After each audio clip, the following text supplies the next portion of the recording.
Hey traders, David Frost, my strategic forecast. You're here for another episode of Common Sense Market Analysis. Today is Tuesday, August 9, 2022. We're looking at a daily chart of the SPY or Spider, which is the proxy for the S&P 500. What do we have on the docket today? Well, the first thing that we always do is take an assessment of the daily chart. Is anything jumping off the page? What are the near-term support and or resistance areas? And what is the chart telling us, if anything? What is the feedback? That's the first order of business. So let's review what happened recently and where we are. So the market tried to bust out, and this is yesterday, tried to bust out of our breakdown box. They were not able to do it. They peeked their head above, and they were rejected. Not a market falling type of rejection, just a rejection from breaking out to new recent highs above the breakdown box. That's it.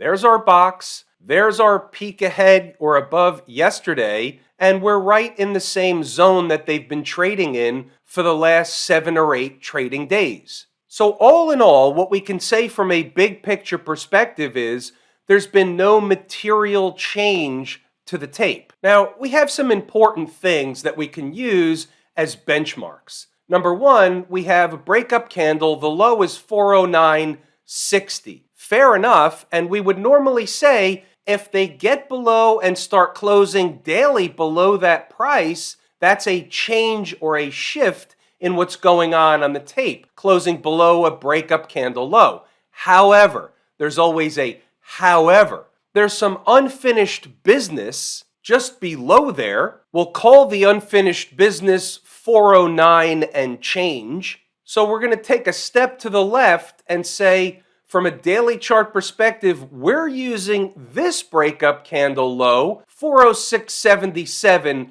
as our line in the sand where the tape would and can turn bearish if they get below that price. We have another important number on the board. I talked about it a few times last week. We're bringing it back out. It's 410.50, and I would put this on a sticky note if you don't already have it there. Here's a 5-minute chart, and you can see how the market is reacting to and respecting 410.50. Every time it gets below that price, it pops back up. Now, this isn't an intraday price per se. This is an important price from a longer-term perspective. So if they start closing daily and weekly below that price, that's going to be a non-bullish case, if you will. Net-net, there are several numbers, as we say in technical terms, bunched up down around 409 to 410.50. Now, when you look at the hourly chart, you have to take an assessment of what actually happened today, which is really nothing. So here's the entire day from an hourly perspective, and all they did was trade in the same type of bearish formation that they did yesterday. Remember, we talked about this yesterday. Down candle, bearish, flaggish kind of pattern for the rest of the day. They did fall today, and they continued in a bearish, flaggish pattern, riding 410.50. The volume was extremely light. When you look at the daily chart, we have decreasing volume. There was no pickup in volume on yesterday's candle. There was no pickup in volume on today's candle, even though it was a down day. That by itself doesn't necessarily support the bear case. Doesn't mean the market won't go down. Price is the absolute arbiter, but we're not having what's called institutional participation. It's the summer doldrums. Just to refresh our brain on the weekly chart, they've run a test of the weekly breakdown candle high. The high is 416.61. They peeked their head up above yesterday. They've come in a little bit, but they're still trading around that price, around the highs. So if they go sideways for a while and just eat time off the clock within a reasonable distance of that high, we could say that they're building energy to make another push higher. However, the flip side of that is that just because they're still there now doesn't mean they won't find themselves in a rejected formation a day, 2, 3, 4, or 5 from now. We have CPI reporting at 8:30 a.m. Eastern Standard Time on Wednesday. So that can certainly move the market because the flavor of information these days that can move the market kind of smells like inflationary type data, or is there a lack of inflation or a decreasing level of inflation? Well, CPI gives us a read on that consumer price index. What are we paying for stuff? Now, of course, they eliminate food and energy and all the stuff we actually pay for every day, but nevertheless, the market is going to react to the CPI release, the data released Wednesday morning. And frankly, I'm not sure that it's data other than dater. I like the term dater. So net, there wasn't a lot of movement today. The market traded in a very narrow range. The SPY finished down about 1/3%, around $1.50. You can't really make a federal case out of that. It's a pullback at best. So we have to look at the big picture and say, well, they're still trading in a bearish formation, and they will be doing so until or unless they can get back above 413 from an intraday perspective on hourly closes, and a daily close would bode well for the bulls, a close back above 413. There's a lot of numbers down around here. Here's another question for you. When the market's this quiet and it's not really going anywhere, how can you make money trading on the tape or in the tape or within the tape each and every day? Well, let's take a look at a day like today and see how a trader was able to make money today. In order to do that, we're going to take a look at inside the numbers, see what kind of S&P trades there were today, and then we'll circle back, cover the stocks on the move, see which ones produced profitability today. It was Turnaround Tuesday. 0 dark 30, not much to report in the way of overnight movement. Still hanging around the same general zone. By the way, pay attention to the commentary today. There's some important stuff, some numbers that were nailed, and some trades that were nailed. So let's say they're heading a little south. Remember, they finished yesterday, being Monday, in a bearish, flaggish type of formation on the hourly chart. So what that tells us is we can expect some kind of leg lower today. How much remains a mystery until they get the tape going. Now at 0 dark 30, I'm stretching out the numbers and saying, hey, from a target perspective, it would be handy for them to run down and take care of some unfinished business down around 409.40 to 409.15. Along the way, the bears would run into a fight at 412, which is still important. And then 410.75, which you'll notice is just a quarter above that 410.50.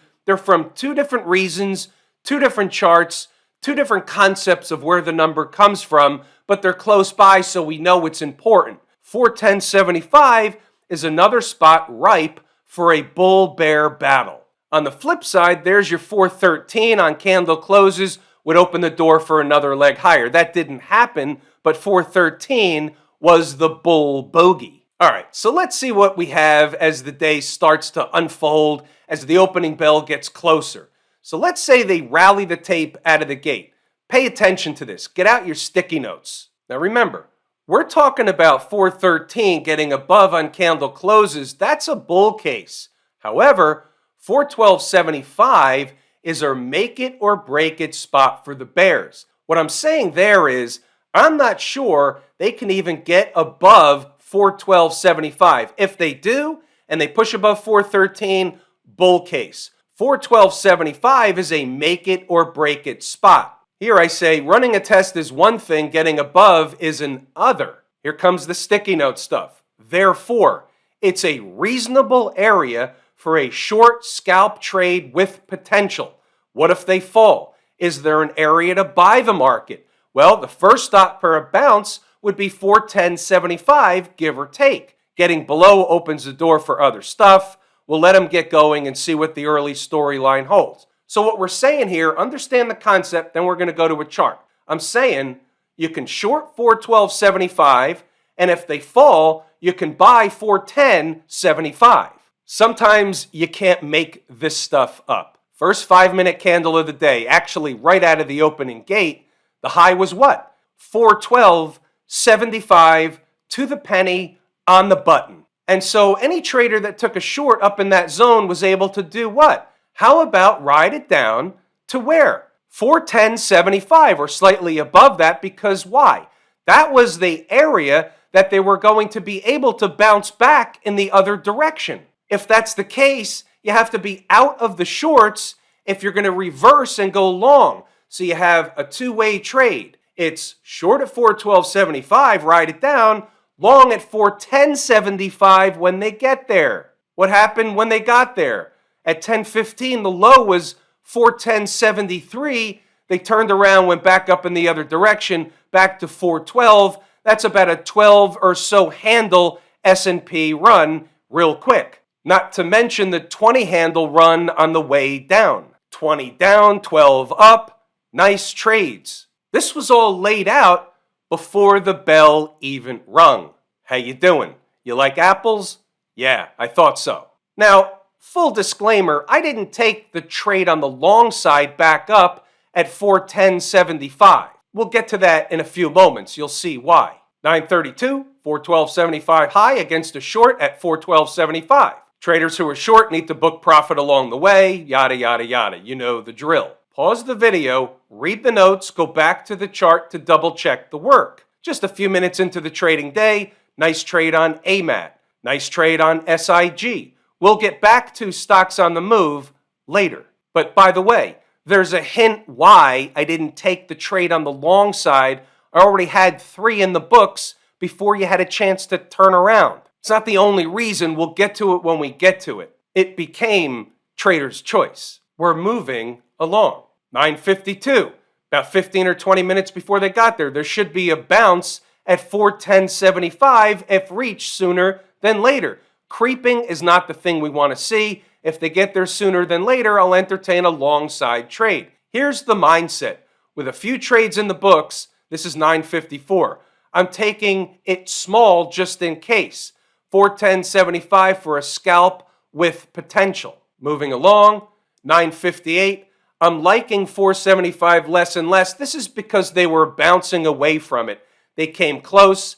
They started bouncing away. That takes some of the luster away from the trade. Doesn't mean it won't work. Doesn't mean it can't work. It just means I might not like it as much, especially since I had 3 trades in the books, as did many traders along with me from Inside the Numbers and Inside the Numbers Live, along with Jordan and company. What I'm saying here is I'm not getting into a give back type of situation.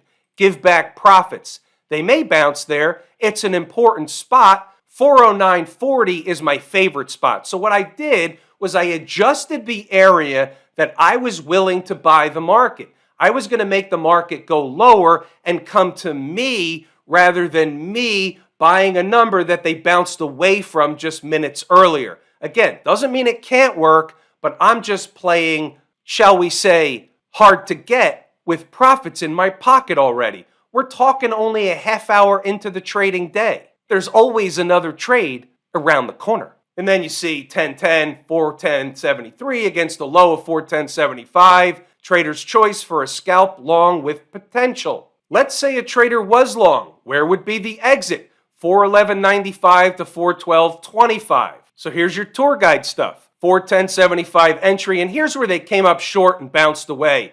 They came in here, bounced away. They came in here in the 10:05 candle, bounced away. They came close, then they finally did it. So they took a little bit too long for my liking. I would have taken the trade had they come here, and even here, but when they bounced away, I just decided I'm going to just err on the side of caution. The morning's growing on.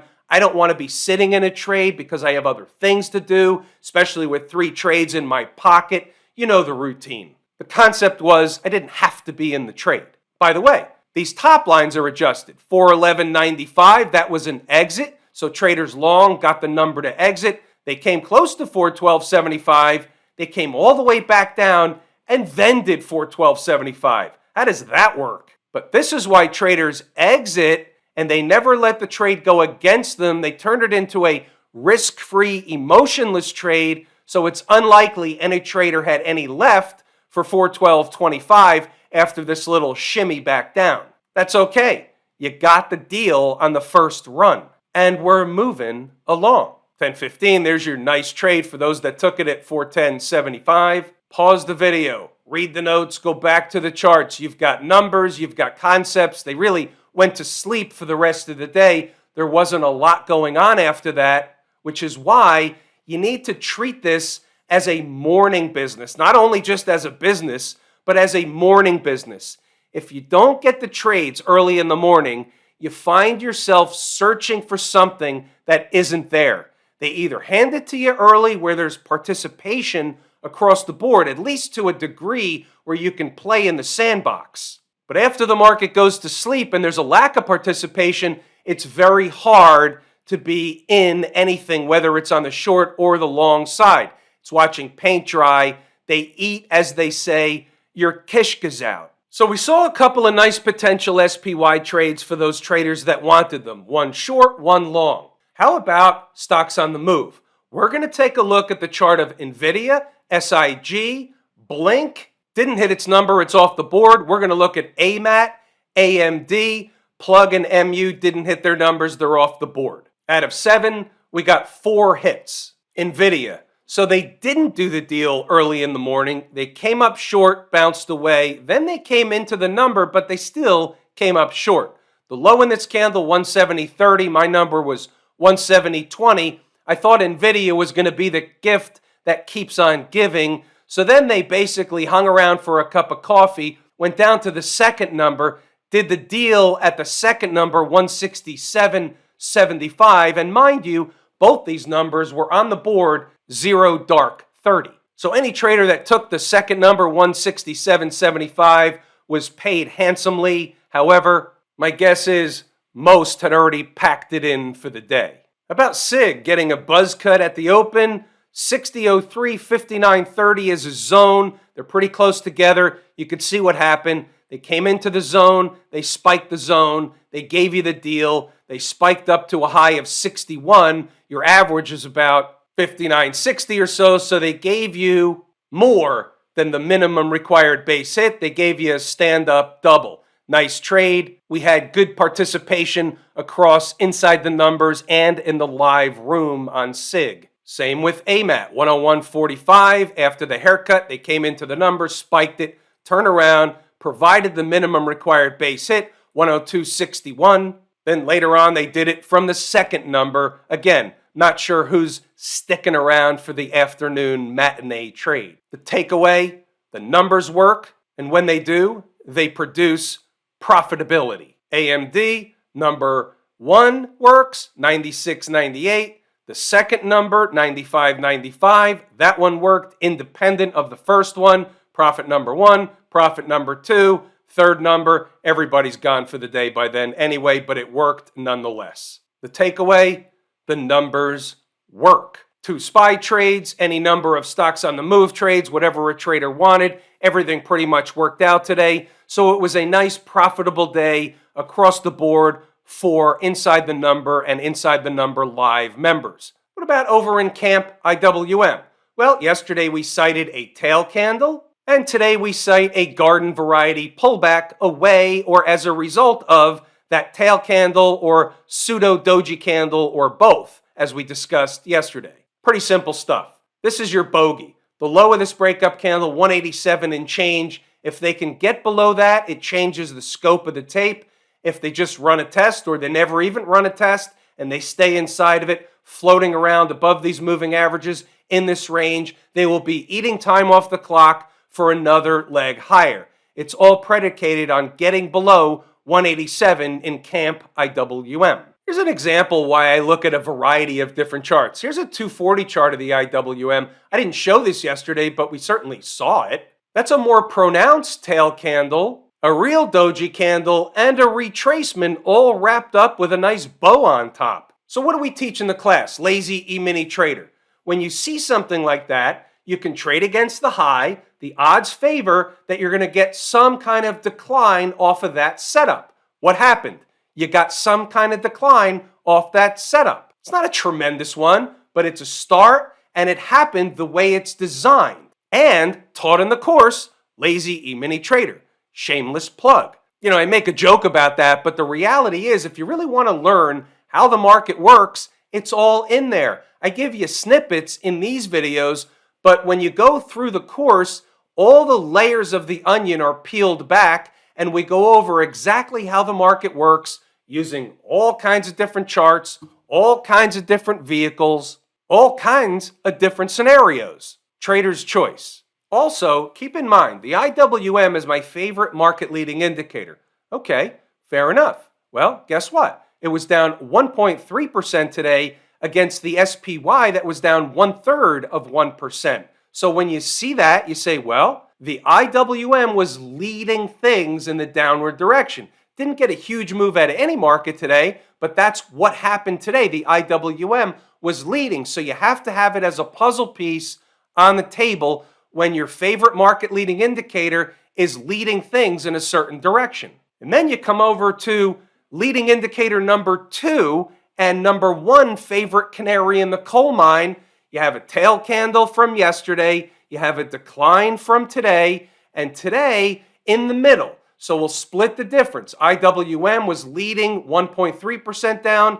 The transports were 0.87% down against the SPY that was 1/3% down.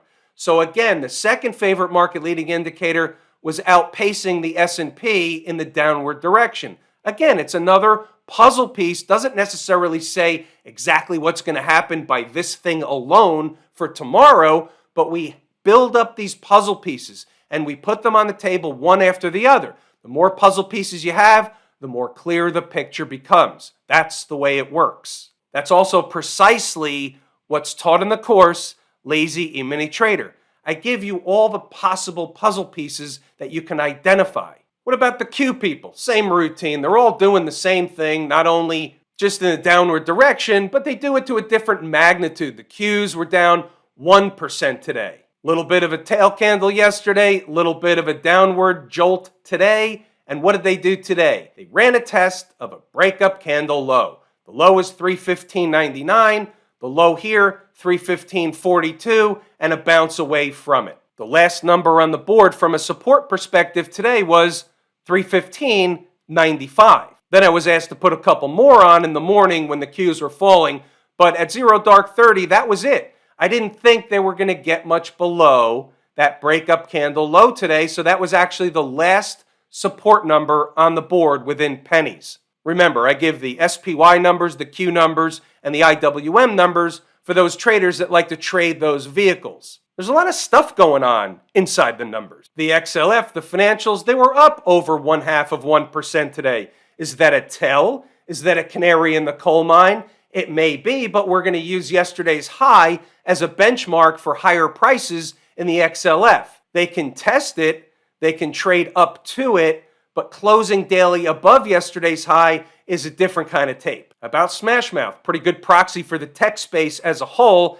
and they got smoked today down about 4%. Smoked is a technical term. There's some unfinished business down around 2.25, little below that. The SMH, or Smashmouth, the Philadelphia Semiconductor Index proxy, is a good proxy in and of itself for the tech space. The semis got walloped. Without the semis participating on the upside, don't expect the tech space, meaning the Qs and company, to rally very far. They need participation from Smashmouth. Have I told you how much I appreciate each and every one of you? Without you, these videos are not possible. That is true and accurate information. We're pulling the ripcord here today. I'm David Frost, my strategic forecast. Thanks again for tuning in to another episode of Common Sense Market Analysis.